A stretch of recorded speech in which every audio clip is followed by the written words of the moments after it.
internet yi ñuy bàyyi xel ci Sans Limites TV votre site d'information ñu ngi leen di nuyuwaat bu baax am mbégte lool ànd ak yéen tey jii nag ñu ngi fii ci assemblée nationale war a janoo ak honorable député Babacar Ndiaye mi nga xam ne moo jiite itam lu jëm ci wàllu énergie ak itam ressources minérales dañu koy nuyu bàyyi kook mu nuyu internet yi nga xam ne ñoo ñu bàyyi xel ci Sans Limites TV laataa ñuy ñëw ci li nga xam ne moo ñu fi indi tey honorable ñu ngi lay nuyu bu baax di la ziar. salaamaaleykum wa rahmatullah maa ngi lay nuyu bu baax a baax di nuyu képp ku ñuy seetaan à travers Sans Limites di leen jaajëfal bu baax a baax ci attention bi. merci jërëjëf honorable la ñuy tàmbalee nag waxtaan bi lee moom mooy lan mooy rôle lu dëgg-dëgg député. bon en fait bu ñu ñëwee ci explication mission wu député. daf si am ñaar yoo xamante ni moom la ñu faral di wax wala boog moom la ñëpp xam bi si njëkk mooy voter les lois. maanaam loi yi nga xamante ni ñoo tënk askan bi yëpp. foofu lañ koy saytoo fu lañ koy càmbaree foofu lañ koy voter. beneen bi stop mooy li ñuy wax contrôler l'action du gouvernement. maanaam yëngu-yëngu yi nga xamante ni gouvernement mu ngi koy amal jëm ci askan wi. ci Sénégal ak sénégalais ñun ñoo ñu ko war a saytu. ñoo ko war a xool ñoo ko war a contrôler ndax lépp jaar na yoon ndax lépp méngoo na avec l'aspiration du peuple. loolu mooy ñaari mission yi nga xamante ni moom la ñuy ëpp li ñuy faral di ko wax. mais il y a une troisième mission dont moi je juge être beaucoup plus importante même. muy la mission de représentativité. très bien maanaam teewal bi député bi war a teewal askan wi fa baatam jotul fa ay cëram jotul. fan noppam àggul. parce que aussi bu ñu falee un député au suffrage universel direct comme ni ñuy falee un président de la République. Oui. c'est pour que mu représenter askan wi. donc mission de représentation boobu nag dafay mën di manifester wu ci anam bu ne. ndax tey damay faral di ko wax les gens pensent que la mission du parlementaire se limite en plénière. maanaam dañ jàpp ni. tant que gisuñu plénière rek pour ñoom député nekkul di liggéey. or que liggéeyu député bi dafa génn assemblée romb na assemblée. nit sax mën naa nekk député sans écharpe. nit sax mën na taxawaayu député sans mu am ndamal tant que député. très bien donc taxawal sa askan la teewal sa askan la déglu sa askan la mais aussi wax dëgg sa askan la orienter sa askan la. donc loolu man dama jàpp ni mooy mission bi gën a noble di mission bi ëpp solo. parmi les missions du député. très bien alors yaa ngi koy wax sax taxawaay bi nga xam ne war ngeen ko am dëgg-dëgg ci askan wi la ñeel démb ngeen def li nga xam ne moom mooy conférence de presse ngir daal di ñëwaat ci li nga xam ne moo soxal seen gox bi lee idée bi fan la jógee ak itam taxawaay bi nga xam ne am ngeen ko démb ba def ko. bon mën naa ne peut-être bu démb la fës rek. oui. mais naturellement la posture bi nga xamante ni moom la les députés de Pikine am démb. loolu moo mës a nekk suñu posture même bi ñu nekk ci opposition. ku def tuuti gëstu. ci parti bi ñu bokk muy PASTEF. nga xam ne c'est un parti qui est très proche du peuple. raison pour laquelle mu nekk un parti populaire. parti la boo xamante ni fu askan wi jooyee mu taxaw ci wetam. kon du tey la ñu nekk pouvoir rek bëgg a du mooy loolu. du tout même étant au pouvoir tey la ñu war a gën a mën a taxaw ci wetu askan wi. rawatina bi président Bassirou Diomaye Diakhar Faye jëlee l'homme mettre ko au cœur du projet. boo demee au niveau boo demee dans la vision Sénégal 2050 parmi les 4 grands axes yi nga xamante ne ñoo tënk vision bi. da nga fay fekk li ñuy wax le capital humain. Oui. mais kii di capital humain wax doomu aadama. mais quel doomu aadama capital humain formé outillé. Encadré éduqué toppatoo bi ci war. boobu mooy capital humain bi ñu soxla. très bien maanaam ressources humaines bi ñu soxla. une population bien éduquée bien formée bien outillée. bien conscientisé sur les enjeux de l'heure bien engagé et prêt à s'engager pour que mu ñu mën a soxali dëkk bi. kon ku jël doomu aadama mettre ko au cœur de ton projet à ce niveau nga xam ne kon kooku jox na cër doomu aadama et que pare na pour ñu teewal doomu aadama boobu noonu. naturellement ñun loolu lu ñu yàgg def la man personnellement man Babacar Ndiaye ko ma xam ni j'ai toujours été du côté du peuple naturellement. ça c'est dans l'ADN. démb nag peut-être dafa gën a fës. mais mosuñ jóg ci boobu doxalin. Donc il s'est passé un fait en tant que des députés du département de Pikine on s'est dit que lii ça nous interpelle il faut vraiment que ñu àddu ci mais aussi il faut vraiment ñu jouer ci suñu rôle jouer boo xamante ni képp kuy autorité di nga ko dégg li ci sa wàll nga def ko ba askan wi Pikine mën a nekk ci jàmm mën a nekk ci dal ba lu ñu mel toll fi xewati. yaa ngi koy wax démb. ba ñu defee foofee nga xam ne mooy ci Pikine arène nationale bi boobu ak léegi ña ci ñàkk seen bakkan toll lim ba ma ngay bëgg di bari. fukk ak juróom-ñaar. nga doon sàkku itam maanaam buñ ko mënul jooyanti tuuti ñu jëlee fa li nga xam ne mooy arène nationale bi. bon déjà par rapport à ça. Je voudrais préciser 2 choses. Oui. Man, Babacar Ndiaye, je n'ai rien contre la lutte. Sport là. Très bien. Je n'ai rien contre les acteurs de la lutte. Ku ne am na ci looy yëngu. La preuve combat bi amoon ki ko doon bëre recevoir naa ko sama kër muy les frères Ama Baldé. Ama Baldé. Recevoir naa ko sama kër. Oui. muy un frère patriote. Donc je n'ai rien contre la lutte, je n'ai rien contre les acteurs de la lutte. Je n'ai rien contre football nawetaan ni les acteurs du mouvement nawetaan. Très bien. Mais dafa fekk ni mbir mi dañu ko dénaturer. jox ko beneen xaru kanam boo xamante ni méngoowul ak suñuy aspiration. Oui. tey bu fekkente ni à chaque fois bu ñu nee làmb am na. bu ñu fa jógee wala balaa bu ñu fay dem wala moment bi muy am bakkan dina rot wala deret dina tuuru wala nit dina ñàkkale wala économie bi sax dafay jaaree taxaw kenn dootul liggéey ñëppay soppeewu loolu baaxul. bu dee dañ naan football am na lacrymogène yaa ngi tàkk ci biir stade ba nit ñaa ngi agressé ci mbedd bi wala bu jeexee gaañ nañ diw agressé nañ diw sàcc nañ diw wala rey nañ diw. loolu laa ne baaxul te du dëgg du yoon. Très bien. du dëgg du yoon. bu fekkente ni nag dañoo nar a continuer ci bii les rythmes ñun waa Pikine soxlawuñu arène nationale nañ ko fa jëlee yóbbu ko fu ñu xam. yóbbu ko fu ñu xam mouvement nawetaan bu fekkente ni autant de violence bi ci nekk ñu constaté ko ci moo nar a continuer on n'en a pas besoin nañ ko fi dakkal uti leneen. parce que aussi sport la. ki di sport wax fair play. Fair play. ki di sport wax respect. ki di sport wax fraternité.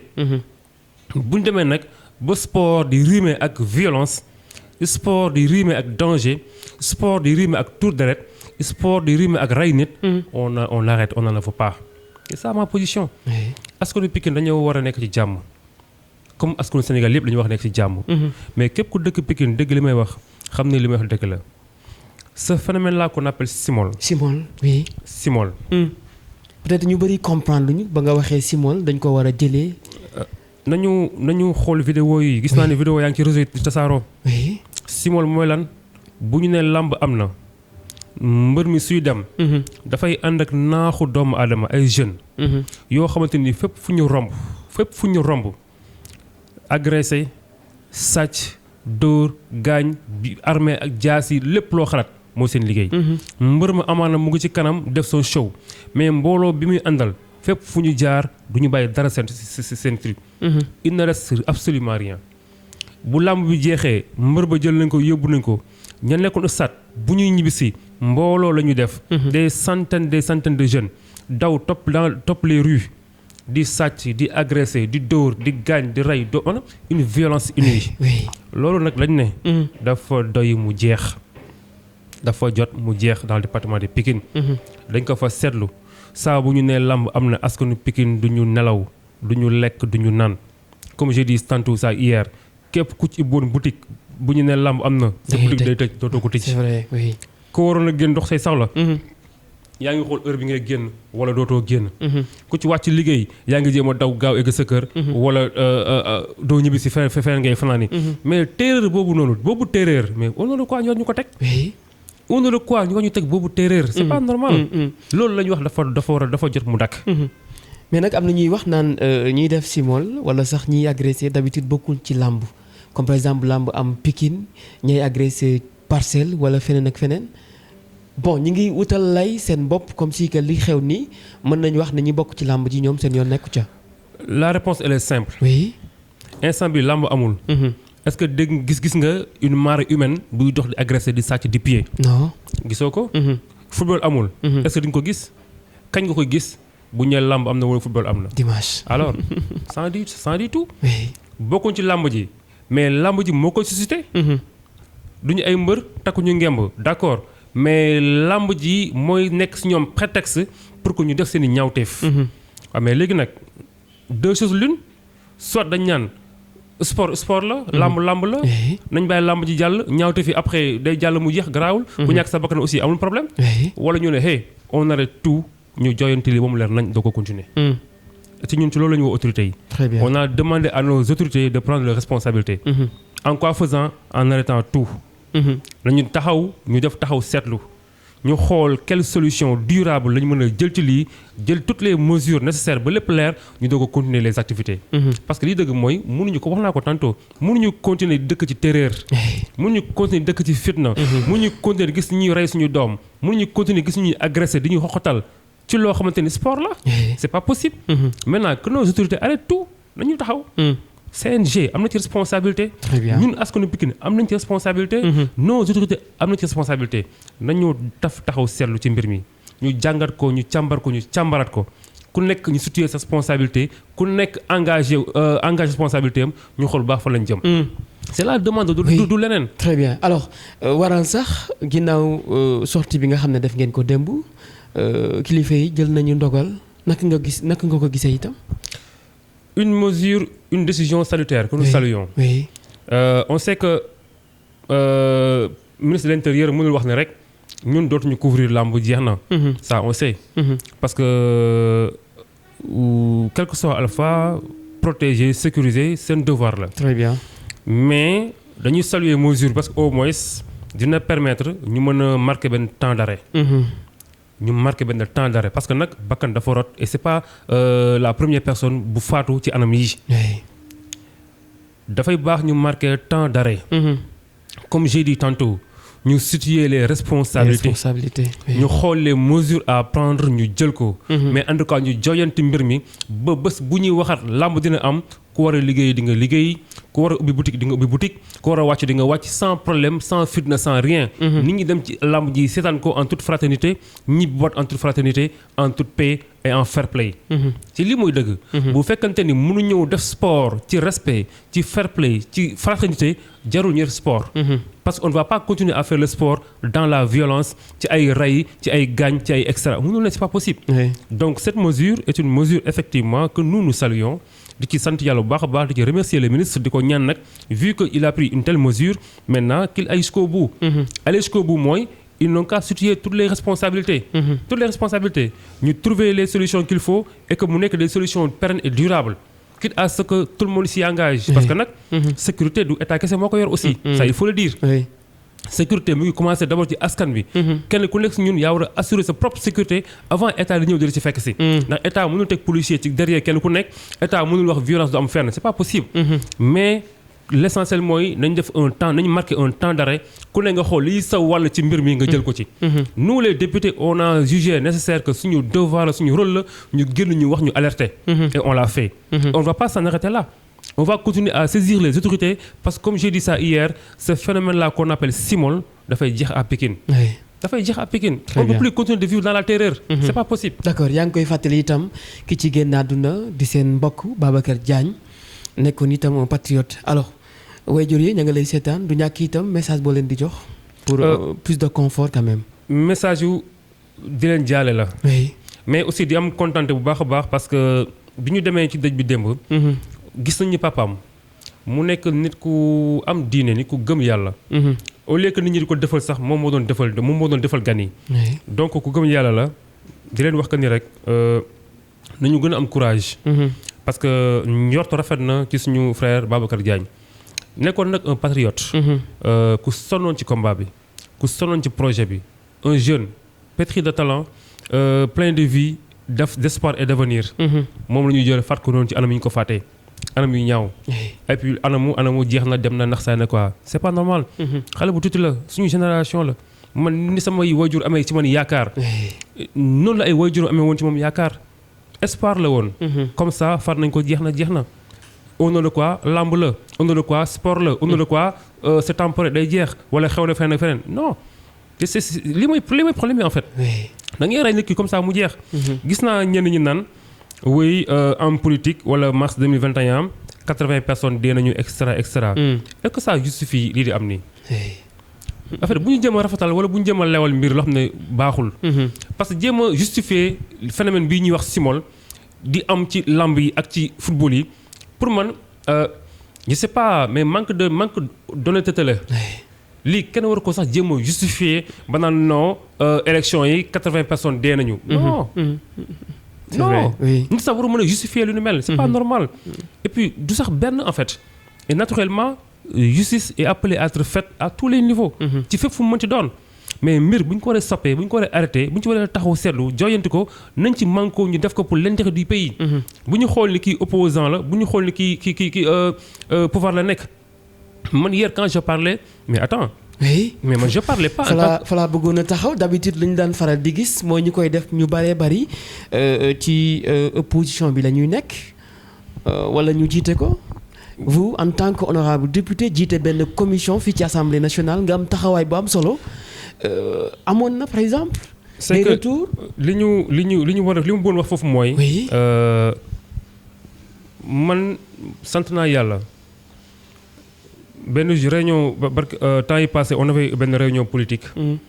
Le président Ousmane Sonko si biir réunion bi di ma taquiner naa man tu n'es pas n'importe qui dans ce parti xoolaatal telle chose.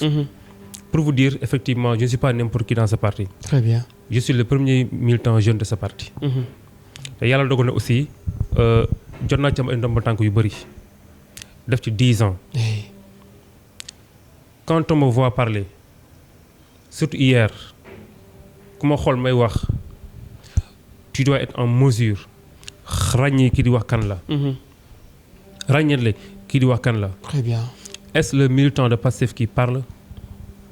Et ce militant-là qui parle-t-il au président de PASTEF ou bien au militant de PASTEF? Ou bien est-ce un citoyen qui parle pour ses confrères? Et à qui est-ce qu'il parle? Est-ce qu'il parle au président de la République? Est-ce qu'il parle au gouvernement? Est-ce qu'il parle à l'État? Ou bien il est en train de parler au parti politique? Genre, il faut qu'on fasse ce distinguo. Dama ni am na fu ñuy toll actuellement dañu dénk réew la ñu dénk quoi dénkuñu parti politique réew la ñu dénk. réew mi ñu ko dénk nag ñëpp a ngi ci. On est là pour tous les Sénégalais. am na fu ñuy toll nañu jël question de parti politique. ñu teg ko nele. Très bien. te ñu wax ngir askan bi te askan bi rekk tax. te loolu nag sàccuñu ko foruñu ko suñu premier ministre Ousmane Sonko président Pastef les patriotes moo ñu ko jàngal. moo ñu jàngal ni réew am na foo ciy toll on prend toutes les colorations ñu teg ko nele ñu waxtaan ngir réew mi pour réew mi ak njariñu réew mi. Très bien. Ce qui se passe à Pikine Pastef du ko régler APR du ko régler État moo koy régler avec la population de Pikine. Hier c'était la population de Pikine à travers seeni députés ñoo doon wax ak État seeni ñaxtu seeni joytu seeni problème. seeni problème. Donc quand il faut agir parler en tant qu'un député du peuple il faut le faire quand il faut interpeller l'État il faut le faire. ndaxte nag li am à Pikine concernant cette histoire-là dont on parle cette violence-là dont on parle ñun les députés de Pikine du Sénégal particulièrement de Pikine bu ñu ko porté wul kan moo koy porté. kan moo koy porté. C'est la grande question. C'est à nous de porter ça. Oui. On ne porté wuñu ko pour semer désordre. porté wuñu ko pour jeter discrédit ci kenn. dañ koy porté pour que suñu kilifa dégguñu dégg jooyu askanu Pikine taxawu askanu Pikine. te am nañu yaqiin am nañu yaakaar gu mat sëkk que ni aussi bien le premier ministre. aussi bien le président Bassirou Diomaye Diakhar Faye et son gouvernement am nañu yaqiin bu wér que ni ils sont là pour le peuple ils sont là pour les Sénégalais ndax ci lañu mës a nekk wax naa ko sànq étant dans l'opposition parti politique ba léegi mësu ñoo changer suñu doxalin mais dafay baax yu mel ni bu amee qu'on puisse les appeler qu'on puisse les saisir qu'on puisse les demander ñu gëstu ñu bàyyi ñu xel ñu xool ñu c'est très important et c'est pour ça que j'ai salué l'acte du ministre de l'Intérieur. En tant qu'autorité il a réagi. montrant que waa Pikine dégg naa leen et que li ngeen wax dëgg la dañoo dafa jot ñu taxaw ñu marqué un temps dara ñu xoolaat mbir mi. loolu lay tekkiwul leneen. Très bien alors laataa ñu dugg ci beneen ponk bi nga xam ne moom la ñu jeexalee commission nationale des droits de l'homme ñoom itam ñu ngay yëngu ginnaaw li kilifa yi jël ngir rek daal di dakkal li ni mel ñoom nag la ñuy wax moom mooy la ñuy sàkku plutôt moom mooy benn dialogue bu gaaw entre ñi nga xam ne ñooy les autorités ak waa CNG yemuñu ca. L'instauration de mesures strictes et une justice ferme et exemplaire. Je suis d'accord. Oui. Je suis d'accord. Ce dialogue doit avoir lieu. Et man du ma ne sax entre les autorités et CNG mais les autorités CNG et la population. moo xam société civile la. moo xam ku mu mënti doon mais la population doit être impliquée. parce que j'ai lu sur internet quelqu'un dire que même bu fi làmb jóge woon phénomène bi day migrer dem feneen mais du arrêté. mais raison pour laquelle ñu war ci def taxaw seetlu alors. très bien parce que quel que soit alpha phénomène baa ngi fi. nangu nañ ko mais léegi dañuy toog seetaan ko wala dañu koy arrêté nañ ko arrêté. on doit l'arrêter. loolu mooy wax ji. vu que maintenant ci làmb ak football la feeñ. mais nañu arrêté làmb boobu ak football boobu noonu ñu xool comment la chose. je suis d'accord hein, pour un dialogue. très bien inclusif je suis parfaitement d'accord. L'État na dialoguer avec les acteurs de la lutte, les acteurs du mouvement navétane et la population. On trouve une solution durable, définitive à cette histoire, à ce phénomène bi ñuy wax Simol. Très bien. Je suis parfaitement d'accord. alors fi ñu jeexalee mooy président du parti Pastef le premier ministre Ousmane Sonko dafa war a ñëw assemblée nationale le 21 bi question d'actualité ban taxawaay ngeen ci fas yéene am bo comme taxawaay bi ñu amoon rek bi mu ñëwee ci DPG bi. parce que ñëwoon na fii pour la déclaration de sa politique générale. ñëpp gisoon nañ taxawaay bi député yi amoon. man mii di wax ak yow j'ai eu à faire face au premier ministre à l'Assemblée ce jour-là. et même li ma kas démb à Pikine wala boog li ma doon réclamer démb à Pikine tel que commissariat central à Pikine tel que un tribunal à Pikine tel que un sapeur-pompier à Pikine tel que préfecture à Pikine tel que excusez-moi éclairage public à Pikine ni ma ko kaasee démb ci point de presse bi noonu laa ko kaasee le jour de la DPG devant lui. donc posture boobu ñu amoon le jour DPG bi moom la ñuy continuer am bu soobee yàlla bu ñëwee aljuma devant les députés. du nekk posture casse mais en tout cas toutes les questions d'actualité dinañ ko poser ni ko war a poser en tout respect bien sûr en toute harmonie parce que aussi nekkuñ ci guerre duñu ay antagonistes n'est-ce pas ñoo bokk benn projet bi ñu porté. c'est quoi le projet développer le Sénégal loolu mooy projet bi seulement que ci biir projet boobu noonu ku nekk dafa am foo ci féete kii dafa taxaw taxawaayu exécutif kii taxaw taxawaayu contrôleur loolu kese la donc les questions d'actualité dafa bokk ci li nga xamante ni le règlement intérieur Assemblée nationale da ko prévoir en ses articles 92 et 94 donc lu normal la le gouvernement doit venir à l'Assemblée nationale dialoguer avec les députés, parce que n'oublions pas que le dialogue doit rester permanent entre l'Assemblée et l'exécutif. D'accord? ñi représenter askan wi teewal askan wi ak ñi nga xamante ni ci pouvoir askan wi lañu yor war a doxali askan wi bëgg faaw ñuy jokkalante faaw ñuy waxtaan. Donc la venue du Premier ministre à l'Assemblée nationale vendredi fait partie de ces différents moyens de réciprocité qui existent, n'est-ce pas, entre ces deux institutions pour maintenir un dialogue permanent, un dialogue pérenne. Mais d'habitude, loolu daawuñu ko gis quand même. Waaw. Oui. ñun ñoo oote rupture. Et rupture dans tous les sens et à tous les niveaux. Tout à fait. À tous les niveaux. Nous sommes des députés du peuple. dañoo bëgg indi rupture ci la ñu xamoon maanaam député Macky Sall. député Abdoulaye Wade député Abdou Diouf et cetera. loolu jeex na on est des députés du peuple askan wi ñu fi teewal. dañuy def suñu liggéey ba mot sec. ba mot sec le premier ministre il est là chef du gouvernement le président de la République il est là président en tant que tel élu par le peuple ensemble on va fédérer nos forces pour aspiration sénégalais ñu mën ko jotandi. En principe noonu la et am naa yaakaar et yaqin que ni quand le président viendra comme d'habitude les députés lui poseront les questions de l'heure, les questions du moment. Parce que aussi quand on parle de questions d'actualité quand même. C'est des questions yoo xamante ni c'est des questions qui ont trait à des événements qui ne dépassent pas un mois. D'accord moo tax ñuy wax question d'actualité. Donc il aura en face de lui, le gouvernement aura en face de lui donc des députés qui leur poseront les questions de l'heure, n'est-ce pas? Et aussi am nañuy espoir que ni le gouvernement donnera les réponses du moment, les réponses de l'heure. Et ce qui est aussi à saluer mooy que en tout cas législature bi assemblée bi cette 15e législature fekk ko ma yeneen législature yi mais ci li ma jot a dégg ni ñu tàmbalee vraiment mësul am assemblée nationale. dal na xel. Vraiment ñu ngi fiy sentir rupture totale et à tous les niveaux. Et positivement nag la preuve le nombre de questions écrites adressées au gouvernement venant des députés kenn mënu la wax lu mu toll. Et alhamdulillah rabbil alamin à chaque fois qu'un ministre est saisi par un député de facto on a des réponses. Et le plus souvent des réponses satisfaisantes.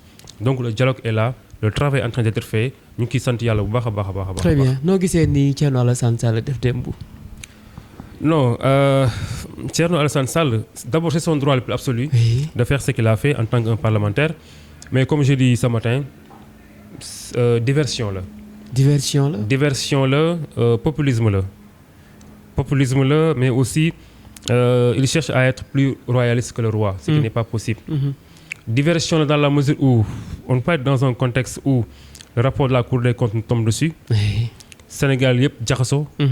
tout le monde ku ne yaa ngi xool nooy comprendre mbir mi ñi di xool nu ñu koy interpréter ñi di xool quelle solution trouver ku ne ak fi ngay xalaatee moom il nous sort une abrogation de la loi d'amnistie.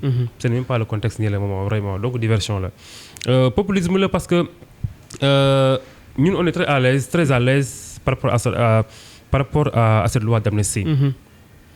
Pour rappel bi ñuy soulever waxi loi amnistie nous on était en prison. ana ban prisonnier ma bul génn kaso. on était en prison ku ci mel ni man fekk na déjà ma def presque 1 an ci kaso bi. d'accord les gens étaient en train de souffrir dans les prisons et ñun ñu nekkoon ci biir kaso bi étant en prison nous étions les premiers à être contre cette loi. pour ñu voter loi bi. ñun ñëpp on était contre totalement contre amul benn prisonnier boo doon dégg mu ne voter cette loi on était tous contre. Et la preuve, le président Ousmane Sonko avait donné même injonction, l'ordre à ses députés de voter contre cette loi.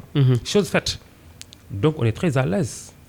Mais encore, le président Ousmane Sonko, le jour de la DPG, qu'est-ce qu'il a dit? Je suis d'accord ñu dindi fi loi bi. Et même bokk na ci programme une proposition, un projet de loi pour interpréter la loi d'amnistie afin de réviser son champ d'application.